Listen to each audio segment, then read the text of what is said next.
And then there was one last game, one final opportunity for two teams to strut their stuff on the national stage and prove they are college football's finest. We had 1,000 regular season games throughout the year, 4 teams making it to the college football playoff. And as the clock struck 0 down in New Orleans and in Pasadena, plus in overtime, the 2 undefeateds remain tall. But who walks away with immortality and a national championship next to their name? Washington or Michigan? Let's go ahead and break that down. Plus, what are the keys to the game for both of these teams to come out on the other end victorious? But if you are new here, welcome on into the channel. My name is Cole Thompson. I'm a radio show host based in Houston, and I talk college football daily. So if this is the type of content you enjoy, plus coaching searches, transfer portal news, anything going on with the offseason surrounding our favorite sport, this is the channel made for you. So smash that subscribe button down below. Leave a comment telling me your thoughts on the game, who walks away victorious, who's your MVP, what's the stats of Jim Harbaugh post-game. Tell your friends, your family, your mortal enemies, best of bros, Washington fans, Michigan faithful, and college football aficionados everywhere about this channel, because we are on the race to become the #1 YouTube talking college football daily. Continue to follow me on social media at Mr. Cole Thompson. That way, conversations surrounding our favorite sport never have to stop flowing. Okay, so tonight, national championship, #1 Michigan, #2 Washington. Dismantle a showcase of what I can only expect to be a game to remember. It's so funny how kind of the world works in its axis to come full circle moment. College football playoff is expanding to 12 teams in 2024. But in 2014, when the league started to do the 14 playoff, there was no SEC team implemented. No, it was a Big Ten school and it was a Pac-12 school. It was Ohio State and it was Oregon. Now the rivals get their shot with Michigan and Washington. More importantly, before we go any further, these are 2 elite teams in college football. I know that people are going to talk about the struggles and the mishaps that happened throughout the regular season with Washington. There was the offensive insuccessfulness when it came to the Arizona State game, and when you had the struggles against Stanford and Michigan, we can go ahead and chalk it up as, well, who did they play? If you really want to go down that path. But what makes an elite team is not the elite competition they play. It's knowing your strengths, honing it in, and then saying, we're going to implement this to make sure that we always come out on the other side stronger. That's what both these teams do. They have identities. They're very well known. Everyone knows what works for Washington. Everyone knows what is the attitude and the multitude that works for Michigan. And so when they implement that and they put that on display, that's the reason why they're able to come out victorious. Plus, for anyone still arguing that these two don't belong here, just remember, not only did they go through the did they go through the season undefeated, unscathed against everybody, and for both these teams, there were some tough matchups on the call. Now, I'm not saying that they weren't able to win them, but there were some tough matchups. #1, Michigan taking on Ohio State. Penn State, slightly overrated, but still a team that could have given you the business. And then Washington. 2 matchups against Oregon, a showdown against USC. You had to travel to Research Stadium in ridiculous conditions. Not even Mother Nature herself would want to be out there for the showdown against the Beavers, and you walked away victorious in all of them. So these teams are battle-tested, they're proven, and they've shown their cards to why they belong down in Houston for 60 minutes of swapping football. But what ultimately is going to dictate this game? Let's start off with Washington. For me, #1, got to deliver the first blow. I don't care if it comes on a 5-second pass, 65 yards down the field to Rome Odunze, who simply beats man coverage and makes it look easy like he's done all season. But that's the key for me. You want to deliver the first strike. This is a boxing match. And sometimes when the opponent walks into the ring, they don't respect each other. They know of each other. They know what these two can do. They've watched the moves in the gym, and they've absolutely gone up against it, doing sprawls and throughout draft practices and all that. But the only way you respect them is by actually delivering that punch, saying, hey, man, listen, I know who you are. I don't really care. That's Washington's MO. Washington still is doubted. Washington will be doubted for the end of time. And I know a lot of people are comparing this team to the TCU of 2022. That's not even close to being resembling close. That's not even resembling close to what these two are. They're completely different offenses. The defenses are dynamic in their own unique ways. They both have certain assets that stand out. And even though they find ways to win, when you feel like this is the week it's going to collapse, they're not the same team. So for Washington, it's all about setting the tone early. It's all for you going out and showing the world, hey, Michael Penix Jr., it doesn't matter if he goes up against an SEC defense, a Pac-12 defense, a Big 12 defense, or one of the best pass defenses in the country. He's a him for a reason. He's a stud because of we know what he's capable of.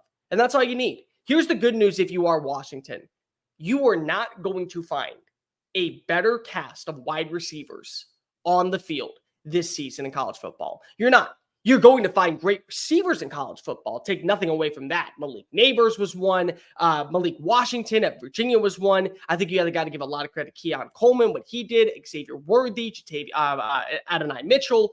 But pound for pound, for wide receivers, Jalen Polk, Jalen McMillan, and Rome Odunze are a special breed. Rome Odunze had an opportunity to win the Fred Biletnikoff. It was absolutely a travesty that Marvin Harrison Jr.'s name and recognition kind of surpassed everybody else that was on the list because better numbers, better receiving targets, more yards after the catch, same number of touchdowns. The guy was a human highlight reel in Seattle for a reason, but he's not the only element to your success. The good thing is for you, you have other guys open, and they have one Will Johnston. They have one Will Johnston, who is an elite corner by all means whatsoever.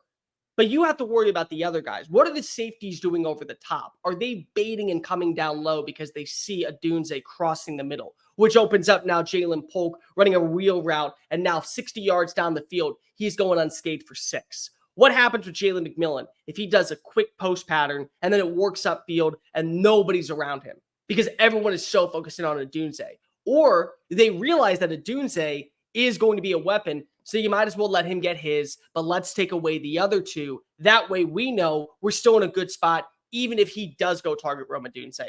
Regardless of the fact, if you are Washington, this is about you setting the tone early. You deliver the first strike, you deliver the first punch. Number 2, in the red zone, don't be afraid to run it.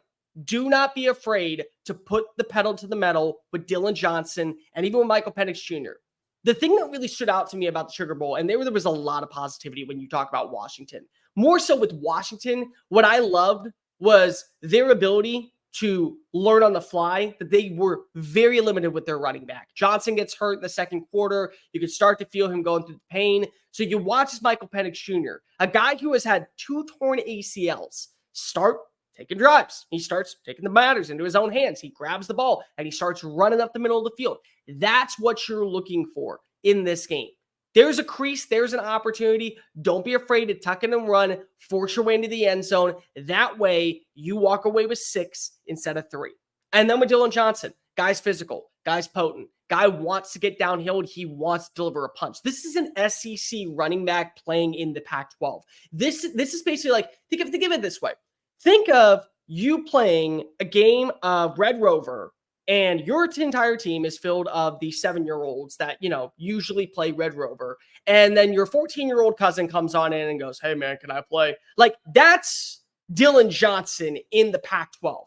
SEC bulldoze, physical son of a gun, wanting to play this style of football. Don't be afraid to utilize it. And I get it. He's playing hurt. But in the great words of Dan Fouts from the Water Boy, last game of the year, can't hold anything back. So don't be afraid to mix things up. A lot of people are talking about how this passing attack is going to be potent. It's going to be lethal. It's going to destroy everything that we know about this secondary. Well, switch it up. Don't be afraid. Throw 6 passes in a row. And then once you're down at the 3-yard line, outside, watch 7 running in for 6. That's another staple that I think needs to happen. Number 3, the linebackers, I think, need to be the key element for Washington's defense. Pound for pound, you are not going to be able to hold your own against Michigan's offensive line. I just don't think so. I think that when you look at the numbers and how they've been backed up this entire season, you won't be able to add that same type of inertia pass rush the way that Michigan was able to do against Alabama. But what you do is you make up for it by timely, precise, accurate reads. And that comes to the linebackers. Guard goes left, you go left. You see a crease open, you shoot down 100 miles an hour and you meet that son of a bitch in the backfield. You watch the way that the offensive line shifts, you shift with them. Your attentiveness to being able to swarm into the backfield and take away the biggest asset to Michigan, that's going to be the reason why you force a lot of 3-and-outs, get the ball back to your high-tempo offense, and be able to put up points on the other end. That's the way that I look at this. Because the thing is, I think a lot of people understand that Michigan wants to be able to throw the football. They have the weapons to do so, from Roman Wilson to Colson Loveland to Barnett. I mean, they have talent at wide receiver, not elite talent, but still talent. What you want to be able to do is force JJ McCarthy to be that guy. Take away the run game. Make sure that Donovan Edwards isn't able to get past the line of scrimmage. Make sure that Blake Corum is getting a run on 1st and 10, and then it's 2nd and 8, and then it's 3rd and 6, because you're only eliminating a few yards after contact that allows you to keep momentum at an all-time high. And force 3-and-outs or force 3rd downs to where you know the pass is coming. That's, I think, the biggest element for me. If you make Michigan, one-dimensional, it's all hell. If you make Michigan have to throw the football and trust their quarterback, who's accurate, who's timely, who has the ability to maneuver outside the pocket and extend plays with its legs, you do all that, you're in a good spot. Because at least then you're taking away the identity that is Michigan football. Literally, it's identity theft. That's all you're talking about here when it comes to this style of play. Now, for Michigan, bully football. This is the game that you want to go ahead and trust what you know. Harbaugh football to a T. I'm not going to say anything negative about Washington because Washington this year has defied the odds. And especially their defense in games when you've asked them to step up, they have in a big way. I mean, the Utah game is probably the one that stands out the most. An 11-0 shutout in the second half against the Utes with their defense, with Kyle Whittingham. I get the game was in Seattle. It doesn't matter to me. But I look at right now, this defense, it still is flawed. And it's not me saying this. It's the numbers backing it. You have the 52nd scoring ranked defense and the 96th ranked total defense. So the positive here is that your numbers say that you're giving up more yards than you are points, but we've never seen a team in the history of the college football playoff era with a defense ranked below 32nd in scoring defense find a way to come out victorious. And that was 2019 LSU. And that team was special, just like Washington. But physicality, we know that's the MO of a team like Michigan. We know that that's the way that they've been built. That's the way that they've been molded. That's the way that they practice. That's the way they act when they take the field. That's the way that things go in Ann Arbor. Physicality, shut up and let me punch you in the face type of mantra, and they need to utilize that. You get the opportunity to bully the likes of a team like Washington, you take it 10 times out of 10. You throw the football 14 times tonight, okay, if you go 9 of 14 for 160 yards, 1 touchdown, but then you're running it and you're averaging 4.5 yards per play, keep it up. Force a team like Washington to make you pass the football. Until they give you a reason why not to run it, don't utilize it. Number 2, trust JJ McCarthy. This is a game that I think will define McCarthy's career in Ann Arbor. He will go down as a successful quarterback for Michigan. He led you to 2 college football playoff appearances. Potentially he comes back for another year. Guess what that means? Probably another playoff appearance. And he took you to a national championship.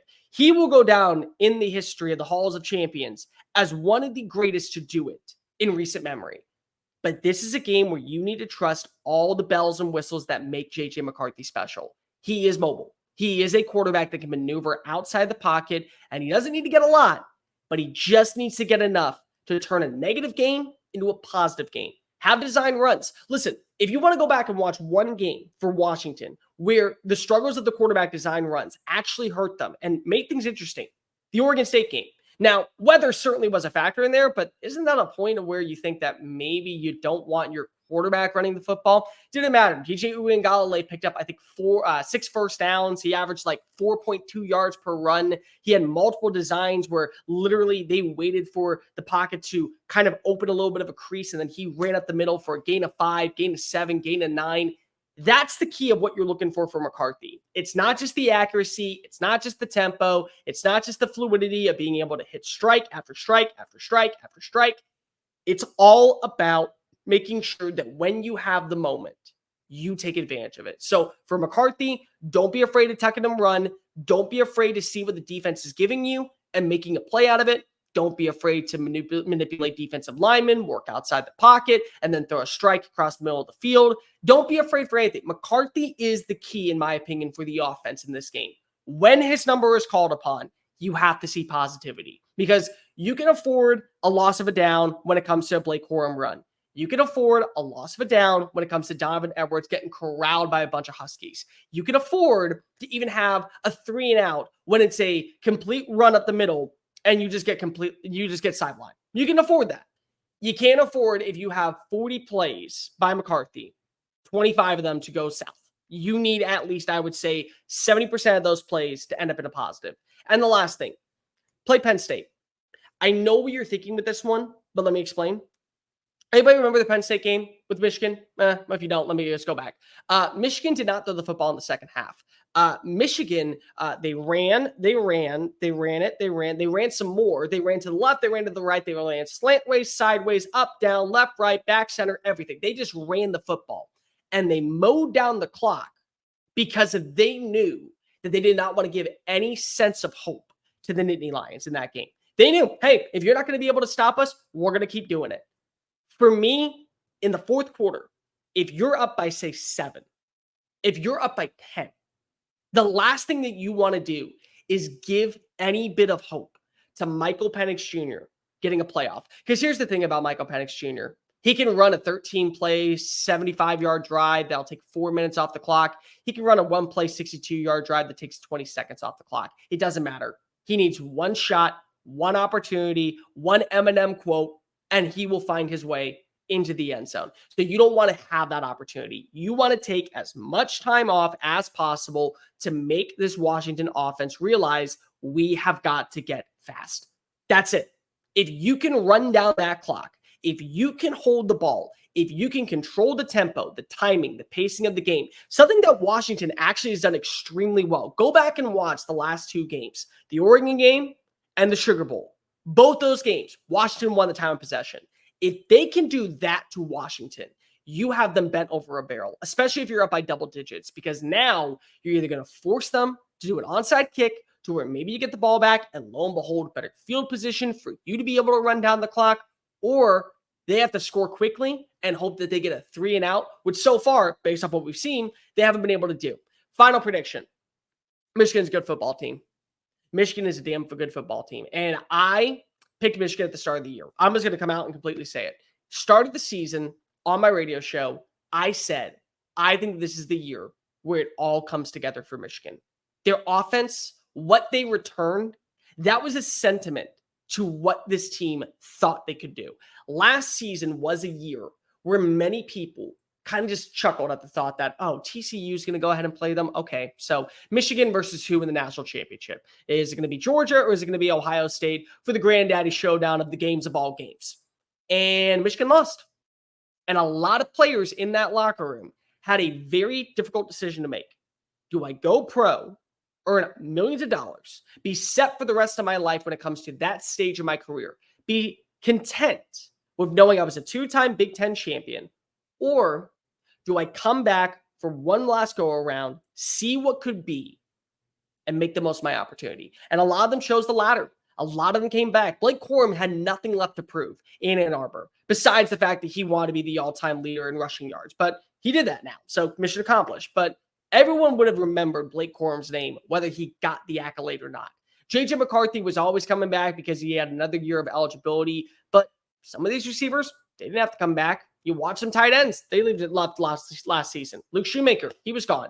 Offensive linemen, you saw a few leave. You saw some stay. Defensive linemen, you saw a ton come back because they believed in what the process was about to be and they handle business throughout the regular season.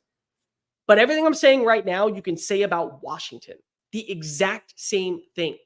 11-2, first year, brand new coaching staff, new quarterback at the helm, countless transfers coming in via the portal because it was a coaching switch. And they find a way to finish just outside the likings of what you wanted for a Pac-12 championship. And they're sitting there and they're saying to themselves, we're good enough. We can do this. We can make it all the way to the finish line. We know that we're tested. We know that we will have a slew of competition that will make us more prepared for this game. And we're kind of tired of hearing about every other team. Go back to the start of the season. Go back to even before there was a first snap. You know what you heard about Washington? Regression. Probably bringing back Michael Penix Jr. was not the best idea. This may end up hurting his draft stock. I'm a dude saying you were a second round pick. You better hope that you and Michael Penix see eye to eye if you want to keep that status. Defensively, they're fine. They're just fine, but they're no Oregon. They didn't do what USC did this offseason, who went out and failed the transfer portal because they thought, oh, that's the way to fix our team. Oregon's going to finish with the number 1 seed, or USC is going to win the division, or maybe Utah, because, Utah, Def, Texas, Kyle Whittingham finding his way to a Pac-12 title game just feels like eye to eye. Nobody gave Washington a shot, even with all they retained this offseason. But here they are, and they prove it. And they've proven it time and time again. And they've proven it in so many ways that I think stands out too, with defensive performances, with offensive consistency, with the ability to trust the rushing attack against teams that were lackluster on the ground, the ability to win with special teams. You saw that not only in the Apple Cup, you saw that on multiple times in the Stanford game, especially in the Arizona State game, the defense stepping up big with the pick 6 late. They found a way to show you we are a multitude team that is able to win on all avenues of the field. And if you want to stop us, best of luck to you. And they carry that underdog mentality like it is a crowning achievement. I have never seen a program in the history of college football be more disrespected, more dilapidated, or more an afterthought than I have with a team like Washington. And so I think Washington wins. I think Washington comes out, they set the tone early. I think Washington's able to get up to a 10-point lead going into halftime. And then you watch Michigan kind of fight back. You see that slip up, that slight moment where this is where the rotation turns. This is where we get the axis flipped, and it's a 180 completely turnaround. That's what I think happens. And then Michael Penix Jr. shows you why he's special. Michael Penix Jr. will forever be remembered in the history of college football. You cannot tell the story of 2023 without college football without Michael Penix Jr. With his resiliency, his tenacity, his ability to invigorate the best version of this Washington team. You don't get to tell that story without the quarterback. And on the biggest stage, he comes up clutch one more time. I think he finishes with 4 touchdown passes on the day. I think this is a very close matchup until the end. Washington pulls away late with a rushing touchdown by Dylan Johnson inside the 5. And ultimately, I think the Huskies secure their first national title since 1991. I have been high on the Huskies all year. For those of you that remember listening to the show, I was one of the only national people to pick them to make it to the college football playoff. I have them going to the national championship. And now, even though I said at the start of the year, Michigan was going to solidify their status and walk away victorious, go ahead, give me the Huskies. They walk away victorious, 35-31. And that's your national championship. What happens to Jim Harbaugh afterwards is going to be the grand mystery. What happens in the future of the Big Ten? Going to be exciting because now we get to see this matchup during the regular season as well. But 2 elite teams going out in style in an era of college football that we soon won't forget. Some of us won't miss. Some of us absolutely will. But I think Washington, in the end, it started with a Big Ten team. It ends with a Pac-12 team. Hey guys, thank you so much for watching that video. Don't hit the X button yet. Make sure you hit subscribe to keep up with all of our daily content found on Just Saying It and anything else that we post on this channel. Bye.